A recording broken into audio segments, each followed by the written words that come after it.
Okay, next we have most people who are in a group in a supporting position. We have a few people who are in the opposition. We're going to go ahead and let those in opposition speak next, and then we'll go to the group. We're going to set the group for 15 minutes, and I'll call them up so that you can get ready to queue in. So your group will need to decide amongst yourselves how to pull that time for 15 minutes, and I think we have the proper order of the speakers for that. So let's start with the opposition group. Max Mirmar, thank you, and then following Max, Jeanette Bajorek. Hello. Thank you. I just give a brief history of fluoridation. I don't know, nobody talks about it. Okay. The very first suggestion of Pull adding the fluoride. speakers closer to you. Okay, sorry. Thank you. The very first suggestion of adding fluoride to public water supply came from Gerald Cox of Mellon University in the end of 1930s. Gerald Cox got into fluoride thanks to Francis Frary's suggestion to look into fluoride's dental effects. Mr. Frary, at the time, was the director of the aluminum laboratory of the Aluminum Company of America and was struggling with the issue of fluoride pollution of food and water. Later, in 1939, Gerald Cox comes to the rescue with this statement: the present trend towards complete removal of fluoride from water and food may need some reversal. We can guess who sponsored that study.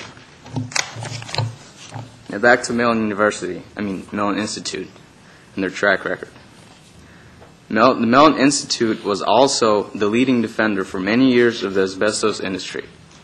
For a long time, they produced research that showed that mesothelioma was not caused by asbestos. We all know how that turned out.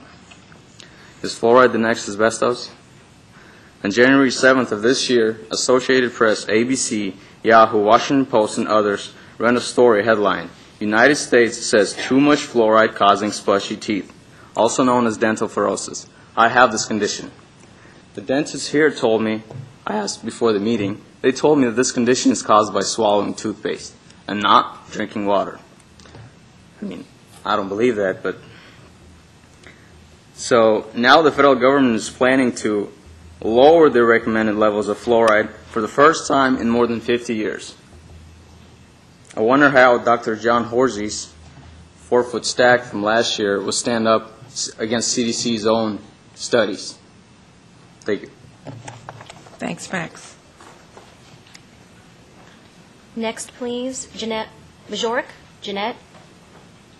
No Jeanette? Okay. Next, please, Jeanette. Jeanette.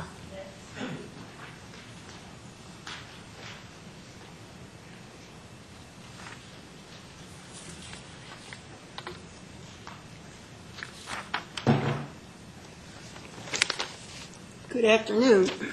Good afternoon.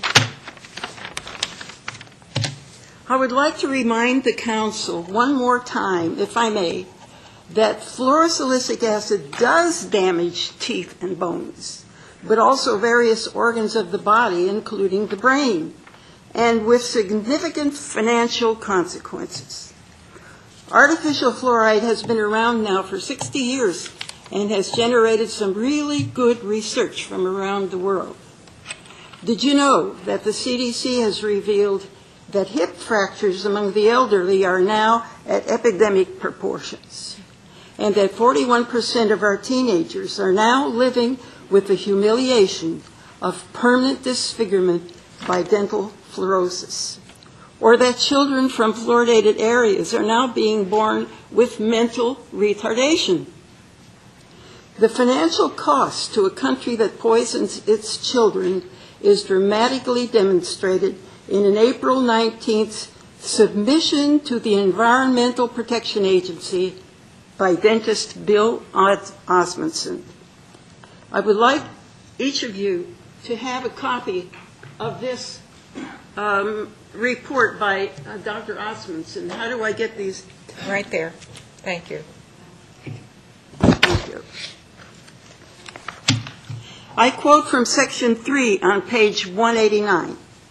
In 2000, Muir estimated economic impact for the USA with a 5-point IQ loss between $377 and $425 billion per year.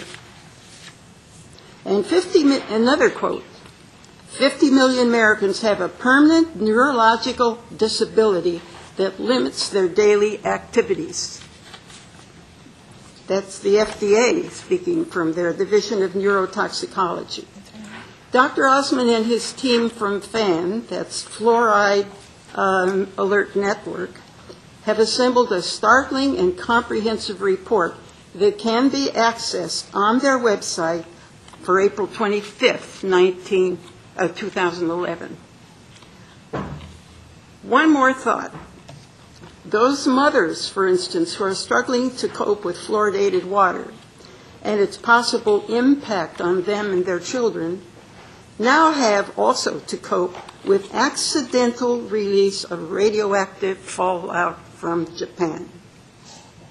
It would seem that the only honorable thing a fluoridating district could do now is to immediately remove this dangerous substance which it intentionally pours into the drinking water that it sends to its mothers and children. The times are calling, dear council. What will you do in this present world crisis? And I have extra copies of this if anybody would like them. They're here for the taking. Thank you. Next speaker. Our next speaker, Kim Glazard. And after Kim, Dr. Sabah. Kim Glazard. Here we go.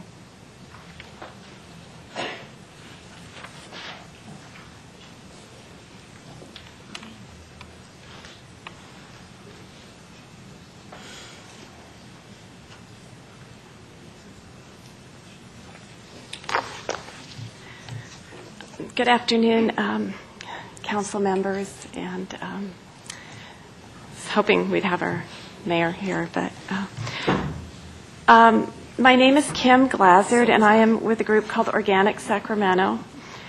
I appreciate this opportunity to comment on the fluoride best practices study, and congratulations is in order for a job well done with the report as far as it went.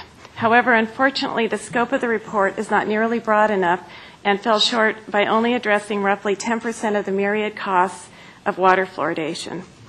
And while there still remain questions about whether or not continuing water fluoridation is a fiscally responsible decision for the city, there is also the question about whether or not water fluoridation is in fact compatible with the city's long-term goals and objectives.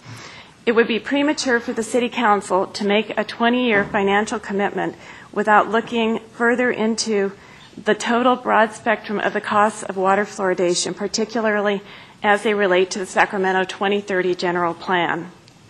There are a number of areas in the General Plan that are incompatible with continuation of water fluoridation. While many of these areas have been itemized in the attached letter that you've just received, I'd like to review a couple of applicable areas of the General Plan. Along with Sacramento's vision of creating the most livable city in America, creating a healthy city is one of the 6 primary themes which was adopted on March 3rd, 2009 in setting this new direction for the future of Sacramento. The public health and safety section also describes the City of Sacramento's commitment to sustaining the health and safety of its residents, as well as providing protection from the risks of natural and man-made hazards in establishing the sense of well-being for residents. Unfortunately, while fluoride's benefit to teeth remains questionable and at best marginal, the jury is not out on the health risks. Fluoride is known to create havoc with the health of the body in a number of ways, including adverse effects on kidney function, the thyroid, the pineal gland, brain function, and the bones, as well as causing arthritis, lowering of IQ, lead toxicity, and osteosarcoma. In regard to environmental resources, the general plan contains policies to, quote, protect important resources such as air and water quality to ensure a healthy community and region, unquote. The water fluoridation program compromises the quality of water delivered by either contaminating the water with lead and other heavy metals or Kim, final thoughts. Okay. It'll be just a second. 1 second. Okay. Time up. Anyway, I would just wrap up in saying that also there's concerns about hazardous waste materials and waste, and that is going into the public water system.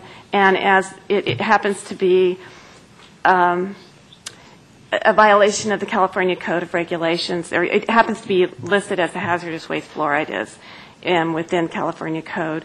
So while the City Council is looking at a possible 20-year commitment to fluoridate Sacramento's water, I think you need to remember you've already made another 20-year commitment, and any plans for future fluoridation would be inconsistent with the Sacramento 2030 general plan. So we hope you will reserve judgment on the future of fluoridation until you have done due diligence to your constituents by following suggestions of the letter that I just sent, distributed among you, and Kim?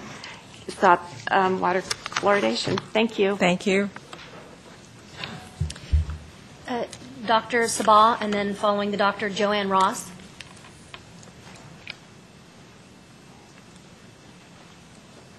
Good afternoon. If I may be allowed to pass this information, this is an overview of some of the costs of fluoridation medically, and this was prepared by Dr. Powell, who is a private rheumatologist who is opposed to water fluoridation in Sacramento. If I may pass these copies.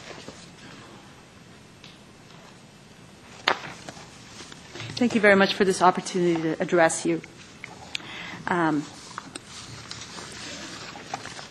The overview, and I really appreciate the utilities study that talks about the costs. I'd like to address some of the other costs that the city, I believe, needs to consider in order to continue fluoridation in the future. I'm going to quote one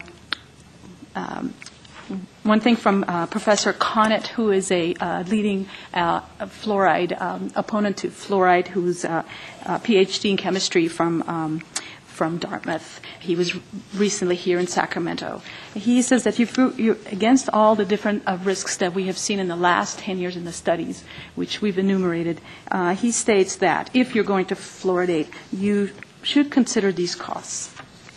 One is basically that the silica fluorides that we are using in the water they are not the medical grade, and they have not been tested by any agency. And therefore, if you were to use medical grade fluoride, the cost would be astronomical. He suggests that you should consider providing alternative source of water for those patients who are either super sensitive or to families whose children are already suffering from dental fluorosis. To take urgent actions to warn mothers not to use tap water to prepare their formula, because they may get up to 100 to 200 times the exposure that a child would get with breast milk. And now that you have the forms, Dr. Powell's data suggests to consider the costs because there will be there are already multiple cases and different lawsuits that will probably happen in the future all over the country, and so consider the costs. If it turns out that fluoride is indeed proven that it's causing these things, fluorosis, the veneers cost of that per tooth is $500 to $1,300. For arthritis, lifetime treatment, it's $92,000 per person. Bone loss, hip fractures, hip replacement, $27,000 or more.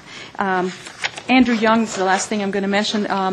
In Georgia, Andrew Young and Dr. Gerald Durley have asked Georgia legislators to repeal the state's mandatory water fluoridation. And basically he says, I'm most deeply concerned for poor families who have babies. If they cannot afford unfluoridated water for their baby's milk formula, do their babies not count? This is an issue of fairness, civil rights, and compassion. I know that there aren't any cases yet, but you also have to consider taking... Just one. Complete my sentence, may I? To consider taking out insurance, liability insurance, because if this happens, which more than likely will happen within the 20 years, the city is going to have to speak up and really answer when they knew there was evidence that at least there was concern to continue fluoridation. Thank you very much. Thank you. Councilmember Cohn? Did you? No. Ms. Day? Okay. Joanne Ross, please.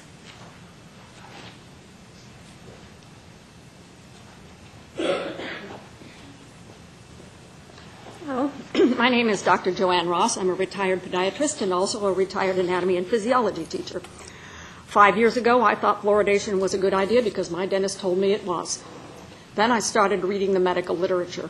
I didn't read other people's quotes. I went to PubMed and I read the articles myself.